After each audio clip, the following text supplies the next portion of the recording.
Oh yeah, right. Ahmed, of course, yeah. So we did see some orb, potentially here on the South American side of things. We're gonna get some more orb representation. MAK being the first one here, as you mentioned, on the Petra. Going to be the gauntlets first, though. Yeah, my big curiosity here is going to be the orb versus scythe once that comes out from Power's side. Gauntlet v Gauntlet. It's a typical boxing match to start things off. Nothing too wild so far. Correct me if I'm wrong, Polly. For us today, between regions, the first time we see Western Air Temple. It might be, honestly, yeah. We haven't seen a lot of Western Air Temple, I'll tell you that for sure. Oh, lordy, okay, Power. Quick knockout Great with start. that recovery. Only taken one hit, basically, on 16 damage right now. Yeah, MAK struggling right now, attempting to get a weapon. Power spacing was great, caught the landing of MAK originally. MAK tries to fight from what seemed like a disadvantaged state early on. Power resets himself and tries to find the entry point. MAK finally now has an orb. This is the matchup I was most interested in seeing. I like the way he's poking around with the dares to attempt to whittle down Power's damage more. Going in straight for the long strings and then taking out this first stock might end in a huge pivot. MAK has to be careful. 76 now, 92 damage already applied. This could be the end of his second stock. Lots of mutual respect here in the neutral. Good job outspacing that side signature. Won't find a punish off that side light though. Goes for the whiff on the D light as well. Getting a little bit panicky there from Power.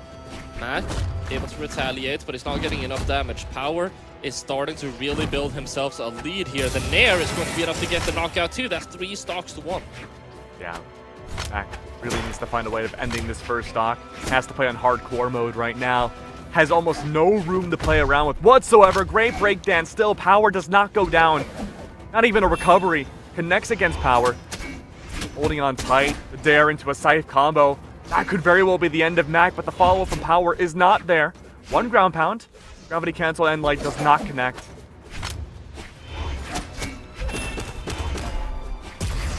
Able to get a combo to get that stock off. 2 stocks to 1 right now, but MAK is so far behind at this point. He's on the gauntlet, so he can potentially make something big happen, but Power has just been looking much more strong in these in the neutral here, getting a lot more damage for his engagements.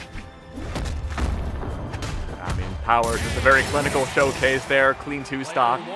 Barely even getting damage on that second stock in general. Really just, I mean, the best word's clinical. Yeah, I wonder if we're going to get to see the graphs for this one. I feel like Power really stepped up in the second at his third stock. In the first stock, it was really quite even. In the second stock, it was a bit less even. And then in the final one, that's where Power really took control of the game. So you can definitely see an upward curve there. And yeah, we'll see if MAK is able to retaliate here. I think being a little bit more careful in the neutral, especially with his approaches, Power was getting a lot of strong punishes off of him. Look, MAK's got to be afraid of Power's side. You talked about how even that first stock was. That's when we saw both of them go gauntlet v gauntlet. As soon as Power picked up that sight, it was game over. It's the first weapon he gets here on Small World's End. Nice. Again, we talked about the blast zones being almost non-existent. MAK gets a great string early on. I hate to say that. Polly, this is probably the most amount of damage he really got in the set so far. Yeah, looking super good. Power able to get a dare though. Back onto the stage. Another thing about MAK I'm noticing is like he's really good at catching landings, which also Orb is a really good weapon at doing. What he was doing a little bit in the last game was chasing Power a little bit too much into the air, which you definitely also don't want to do against a scythe player, right? Because they got dare, which is just an amazing tool. A repeat of game 1. Even first stock now. Single recovery is going to remove that orb away from MAK's possession. Power attempts to go for the ledge guard. Weapon starves MAK as well. Gauntlets are out still. A lot of firepower behind on the Tai Long pick. He tries to weapon starve yet again. Gauntlet v gauntlet though. Recovery does not connect for MAK. Power's biding his time. Walks right into the neutral sig from MAK. First time this set now. MAK has a lead. Power about to pick up this scythe, and I feel like Power should play a little bit more grounded in the scythe orb matchup. Although that matchup might not get to see the light of day. MAK going to be picking up the gauntlets now instead. See if he's able to get himself a little bit of a lead here. Dare into neutralite, side light 2. He caught that dodge, but he can't get the landing. This was Power's big advantage in the end of game 1. Having that scythe v gauntlet matchup. Was able, similar to how MAK is playing now, catch the landings against him. force MAK to play off stage quite a bit, get these gravity cancel neutrals to start things off. But this time around, a very different story. Power goes down to a ground pound from the gauntlets, and MAK has a clear stock lead. See if he's able to convert that into a victory here. He'll pick up the sidelights here. He gets so much momentum off of a sidelights here too, dude. This guy is so good whenever he has stage control. His edge guarding is pristine. Dude, who is this player? This is not the same MAK from game 1. No, this is a completely different case. I mean, this is the MAK from the first stock, dude. This is some really strong orb gameplay. I'm telling you, as soon as he hits one sidelights here and you get thrown off stage, you're not coming back, bro. Yeah, but so how did he get activated from game 1 to game 2? I mean, you can't say it was that big of a stage difference. I don't know, dude. Oh, jeez.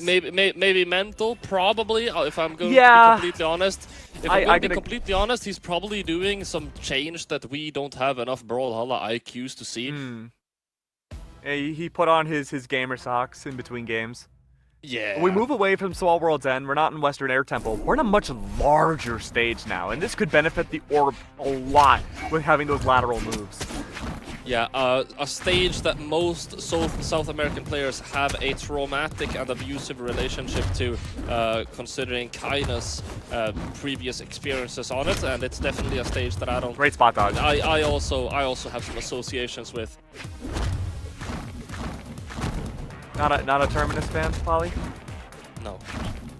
As a bow enjoyer, I love this stage. No, I love it. I love it. I just don't love it whenever the incident. Okay. Right. Well, MAK gets rid of the gauntlets, goes for the Orb gauntlet matchup instead, has slightly extended range over Power. Power now forced to play around these platforms, try to find a pivot entry point against MAK, but he's struggling to find the proper spacing. He attempts to go for a nair, MAK spot dodges it out, falls directly into his trap. A great setup for Power to take this first stock. Sticking to the scythe here, as we've been talking about, it's definitely been his stronger weapon. It's the weapon that MAK is forced to respect a little bit more, but he gets knocked out quickly. And there you have it. Power now not going to have that scythe for a while because he was on it while he was red. I gotta say, I'm a little disappointed in Power's scythe in game 2. I'd rather he opt for the gauntlets here. Well, he is on them now. Finds that dare. Oh! Barely any options. He gets the dodge back, but MAK with a beautifully timed dare. He knew exactly when he was forced to dodge, and he placed that dare just perfectly. That's going to be the stock off now. 1 stock to 2, and the MAK has a serious chance at winning this third game here. Just completely activated over game 1. This is looking so good for MAK. Full control over Power now. The scythe not nearly as powerful as we had seen at the beginning of this set. MAK again goes for a dare. He tries to fish for yet another. He got a huge early KO off of Power on the hands of the orb. Wouldn't be surprised if relatively soon we see that. Probably off the loss of the second stock if it happens. Power struggling to find a landing. He's fishing for dares. It's the neutral sig. MAK once again takes things back, and now he's on elimination point against Power. There it is, dude. MAK really stepped up in the second game. Like, we said it before, but like this right now is showing us that wasn't even a fluke. Like, something happened, bro. There was a switch that was flipped. It's those socks, man. The gamer certified socks. The gamer socks Brawlhalla cannot be Esports stopped. Pro gamer socks. Get them at brawlhalla.com. No, you can't. You can't buy them. Not Dude, yet. Imagine having Mordek socks. Where it's like a little, like the ones with like the fur on the inside. I don't know what the material is called. I think that'd go crazy. So anyways, we're going into the fourth game. No, you can't. Whatever, man. Whatever. Okay, it's we're going on Miami Dome. Yeah. All right, let's see. MAK versus Power for the match point here. Power in his tournament game here. If it goes down, that is going to be him leaving the tournament altogether. Winner of this advancing into top 8. Now, I do want to mention the stats. MAK has 1 top 8 finish, and Power has 23 historical top 8 finishes. It's up to MAK right now to see how things play out early on. Platforms have been a benefit that we saw back on Terminus. Power's really dancing around and taking his time, looking for these landings off of MAK to find the advantage state. The problem, though, is that MAK is not giving him any sort of advantages. It's finally a Nair that puts MAK at bay, but Power cannot follow up consistently. All the ground pound. MAK able to dodge it, or maybe Power releasing it a little bit too early. 157 damage right now, but MAK is able to retaliate with a neutral signature. D-Sig is going to find its mark. Power repositioning beautifully to find that neutralite now. Waiting on the edge guard. Lots of great patience from Power, able to find that neutralite. Waiting yet again. He's so patient off the offstage. He's going to allow him to get back up though. The side light to cross up is going to get it. I was so scared for a second for Power. He chose the option to bring out the end light and had to pivot immediately to go end with a recovery. I'm glad it worked out well. MAK chose to jump over him. But now Power has a lead, but not by much. 150 damage. MAK? Oh no.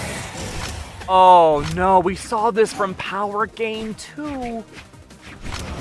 I apologize, game 3. Power lost his second stock so early on. It's been a curse for both these players now. 3 stocks to 1 right now. As Power is threatening game 5. 200 damage, the neutralite is finally going to be enough to take that stock off. Full stock lead. MAK sticking to the orb here. This is the orb that's done so much magic prior in this set. Does the magic still work, or are you all out? Power surely taking his time compared to the first 2 games. He's able to find the follow-up off of MAK's landing. He has that extended range, but against an orb, not by much. It's a little deceptive at times. Power plays it safe off these ledge guards. And even then, MAK picking up gauntlets, looks for an entry point back in. This is Power's time to make it game 5. There it is, a neutral sig to close it out. And we are going to game 5. Power is still in the game, and he is still in the set. We're going to game 5, baby, just as you mentioned. And I am at a loss of how to predict this. I'm at a complete loss. Because it was looking like MAK o'clock, bro. It was looking like MAK o'clock, and then all of a sudden, he turned around. Well, you know what they say. Broken MAK is right for 2 games. I don't know where I'm going with this. Let's see, if he can change this up and get the 3rd, move on forwards in this tournament. He has looked really good throughout the middle stages of this set. It was the first game and that recent game where he did lose that second stock very early on. That was a little precarious. We'll wait and see now if Power can bring this back and keep that momentum going into this 5th and final game of the set. Getting some trades here on the gauntlets. Power advancing aggressively on the ground, trying to yoink a lot of stage control here from MAK, but MAK is able to turn around yet again. Power turning around yet again. How the turntables turntable. That's what you get in a gauntlet ditto. Orb dares are so strong from MAK's side, but then again, facing off stage, ground pound, throw weapons away. Power takes the 1st stock lead. To the side here. Okay, Power. Great spot dodge from MAK. Ends Power's reign of terror with Scythe off stage. Oh, GC sidelight, what a nice idea. Not going to be able to connect anything off of it though. GC comes out from MAK, and Power isn't able to find anything off of that too. Power is in the lead quite hard here, but he's still not fully able to maximize his damage. There it is, finally gets that read. 3 stocks against 1 right now, and Power is looking unstoppable, Kegs. He really is. It's the Scythe that has been working so beneficially for him throughout this entire set. Again, playing it slow, changing the tempo quite a bit. MAK with the orb now. A simple side air could have done the trick, but for safety, he had to get back onto the stage. Power's playing to the ledge. Great signature from MAK, sending Power way away into an uncomfortable zone. Gravity canceled neutral sig sends him away. MAK has so much work to do, Polly. So much work to do. Orb is the weapon to do it on. Finds the neutralite. Power able to get up, wake up though. You can see MAK playing very aggressively here, almost a little bit desperate, but he's still looking locked in, not really panicking that hard, and he's finding his hits. Problem is, Power is also finding them. He's finding them at an equal pace here. MAK needs to catch up, Keg. Yeah, MAK is definitely being very methodical about his approaches now. He knows that any mistake he makes will be punished by Power, and that's why he's taking his sweet time against any of these engagements. Power had sweat beads out. Again, fishing for those dares. Been the most consistent factor on this orb besides the usual catch-ups. 143 damage now for Power. Not anymore. A refresh to his sweet 0. Final stock now, game 5. Both these players have to play this so carefully. Anything goes. We will have a top 8 placement after this one last stock. Power hits the Sair. Getting MAK deeper into the red, 145 damage, and the side signature could have been the knockout, but MAK gets a big string. He follows it up with an air too, 74 damage, as he is starting to build himself some damage here too. Chipping away at Power, trying to get him to that knockout percent, but the sideline recovery will be enough, and Power is going to advance for his, what is that, 24th top 8 finish in his esports career. All because of a slight mistake at the very end. We'll have to look at the replay again. It looked like MAK chose to dodge inwards instead of outwards to try to avoid the recovery and still landed directly into it instead. Truly, truly unlucky. But that goes to show how deep the competition is.